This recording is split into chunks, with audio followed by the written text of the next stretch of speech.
민수기 25장 14절에서 18절까지의 말씀입니다.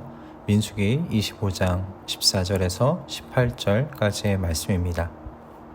미디안 여자와 함께 죽은 그 이스라엘 남자는 시므온 가문의 지도자인 살루의 아들 시므리이다. 그와 함께 죽은 미디안 여자는 미디안에 있는 한 가문의 종파 우두머리인 수루의 딸 고스비이다. 주님께서 모세에게 다음과 같이 말씀하셨다. 너희는 미디안 사람을 원수로 여겨 그들을 쳐 죽여라. 그들은 부올에서 생겼던 일과 미디안의 한 우두머리의 딸 곧 부올에서 생긴 일로 연병이 돌던 때에 처형당한 그들의 누이 고스비의 일로 너희를 속였고 그렇게 너희를 속였을 때에 이미 너희에게 고통을 주었기 때문이다. 아멘. 오늘 본문에는 비느하스가 죽인 사람이 누구인지 소개해주고 있습니다. 성경에 이렇게 이름이 기록된다는 것은 대단한 일인데요. 하나님께서 시딤에서의 이 일을 반드시 기억하라는 의미라고 할 수 있겠습니다. 비느하스의 창에 죽은 자는 시므온 가문의 지도자 살루의 아들 시므리였고 여자는 미디안의 한 가문의 종파 우두머리의 딸 고스비라고 되어 있습니다. 성경은 이 두 사람이 영향력 있는 집안의 자제들이었다고 이야기해주고 있는데요.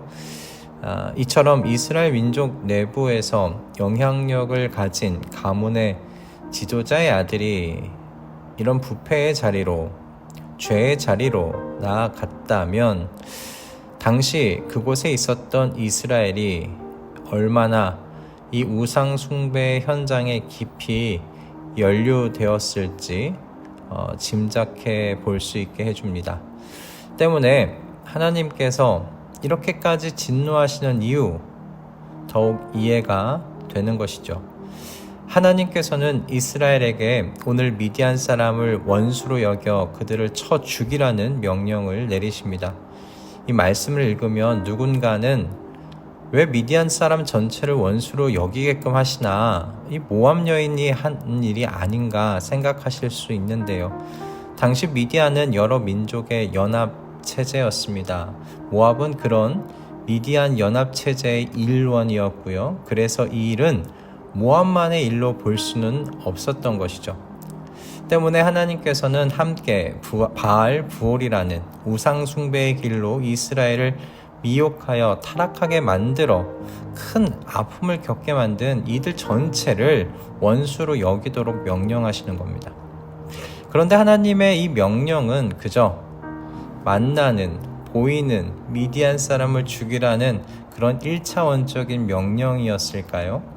원수로 여기라는 하나님의 이 말씀에 가지는 의미가 뭘까요? 여러분, 원수로 여기게 된다는 건 상대방으로부터 당한 고통을 잊지 않겠다는 의미 아닙니까? 원수를 갚을 때까지 원수로 여기는 상대로부터 받은 모욕과 수치, 고통을 잊지 않고 기억하잖아요. 그러니 하나님께서 미디안 사람을 원수로 여기고 그들을 죽이라고 하시는 이 말씀에는 지금 이 시딤에서 일어난 일을 잊지 말라는 하나님의 말씀이, 하나님의 마음이 담겨 있는 겁니다. 이스라엘이 큰 죄에 빠져 얼마나 고통스럽고 힘든 시간을 보냈는지를 잊지 말라는 것이죠. 하나님께서 이렇게 말씀하시는 이유는 사람이 망각의 존재이기 때문이 아닐까, 저는 그렇게 생각했습니다. 사람은 금방 잊어버립니다. 특히 죄를 지어 힘들었던 그 자리를 금세 잊고 또다시 미혹에 빠져 같은 죄를 반복하여 짓습니다.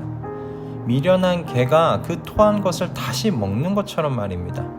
하나님께서는 이 말씀을 통해 이스라엘에게 시딤에서의 이 일을 잊지 말고 깨어서 칼을 갈라는 거예요. 이 같은 미혹의 길로 밀어넣은 미디안을 용서해 주지 말라는 겁니다.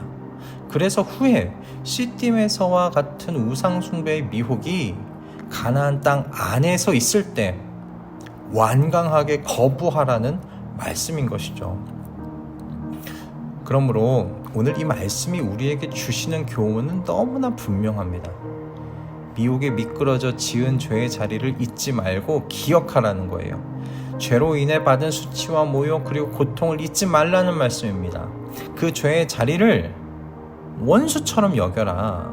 하나님과 나를 멀어지게 만든 그 죄의 자리를 원수같이 생각해라.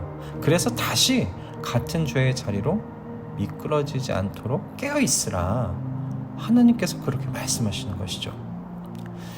여러분, 대부분의 죄의 자리는 자극적이고 매력적인 것 같습니다. 너무나 끔찍하고 위험천만한 일로 보인다면 그 누구도 죄의 자리에 앉지 않을 겁니다. 조심하겠지요. 이스라엘도 마찬가지이지 않았을까 싶습니다. 당시 우상숭배는 성적 문란함을 동반하였던 것으로 유명합니다. 광야에서만 지냈던 이스라엘에게 그들의 우상숭배의 현장은 자극적이었을 거예요. 굉장히 화려하게 보였을 겁니다. 얼마나 자극적이고 얼마나 화려했으면 하나님의 임재의 구름기둥이 그들의 눈과 마음에서 사라질 정도였던 겁니다. 그동안의 광야 훈련이 무색할 만큼 대단한 것이지 않았을까 싶습니다. 여러분, 마찬가지입니다. 오늘날의 죄의 자리도 매혹적입니다. 매력적입니다. 특히 돈과 권세에 대한 우상의 자리는 더더욱 그렇죠. 그래서 하나님께서 분명하게 말씀하십니다. 하나님을 진노하게 만들 그 죄를 원수같이 여겨라. 적으로 생각해라. 영어 성경에는 미디안 사람을 적으로 여기라고 되어 있는데요. 적은 어떤 존재입니까? 쳐서 없애야 할 존재이지 함께 부둥켜 안고 지낼 존재는 아니죠. 하나님께서 분명한 주적이 누구인지를 우리에게 말씀해주고 계십니다. 여러분, 오늘 말씀이 우리에게 그러므로 주시는 교훈을 잊지 맙시다. 마음에 새기십시다. 각자가 넘어졌었던 여러분 그 죄의 자리를 잊지 말고 기억하세요. 그 허무함, 그 수치, 그리고 하나님께로부터 숨어있고 싶었던 그 고통스러움을 잊지 말고 기억하시기 바랍니다. 마음 저편에 그냥 숨겨두고 그냥 보지 않는 것이 아니라 그걸 기억하세요. 다시는 그 자리로 나아가지 않으리라 다짐하세요. 그래서 다시는 하나님과 나의 사이를 갈라놓고 멀어지게 만드는 죄를 사랑하지 않고 원수로 여기고 싸우며 사는 하나님 나라의 용맹한 군사로서의 삶을 살아가시는 저와 여러분이 되기를 바랍니다. 기도하겠습니다.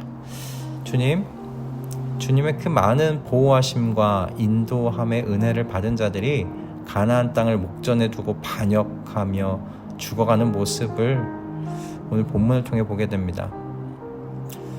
하나님, 이 모습이 사람입니다. 주님께서 우리의 이 연약함을 아시사 성령을 우리에게 보내주신 줄을 믿습니다. 성령 하나님의 도우심으로 하나님과 우리 사이를 갈라놓고 멀어지게 만드는 모든 죄와 싸우며 사는 하나님 나라의 용맹한 군사로서의 삶을 오늘도 살게 하여 주시옵소서. 그래서 다시는 같은 죄의 고통과 수치 안으로 들어가지 않게 빛 가운데 살도록 주님 은총 내려 주시옵소서. 예수 그리스도의 이름으로 기도드립니다. 아멘.